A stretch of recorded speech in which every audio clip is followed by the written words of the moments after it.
আমি একটা কাড়া তৈরি করব, তার জন্য লাগবে পুদিনা পাতা, এটা হচ্ছে আদা, এখানে আছে তুলসীর পাতা, এখানে সব মিক্স করা আছে, আর এখানে গোলমরিচ আর লং, আর হচ্ছে গুড়।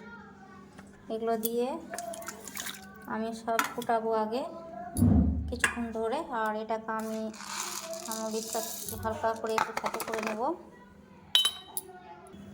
আমি এটা গ্যাসে বসিয়ে দিব।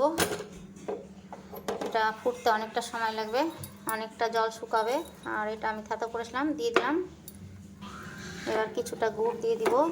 এটা হচ্ছে কাশির জন্য, কারোর যদি কাশি হয়, কাশিটা হলে এটা কিন্তু খেলে একদমই কাশি ভালো হয়ে যাবে।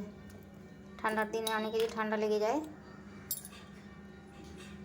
সব কিছু দেওয়া হয়ে গেছে, এটা এখন ফুটে অর্ধেকটা জল হবে, ততক্ষণ ফুটতে থাকুক।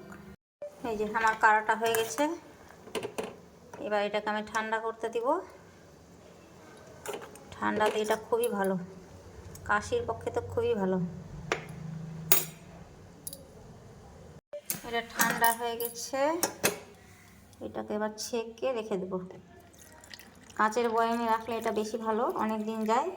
আর হাফ কাপের মতো সকালবেলা খেতে হবে, হাফ কাপের একটু কম খেলেও হবে। এই যে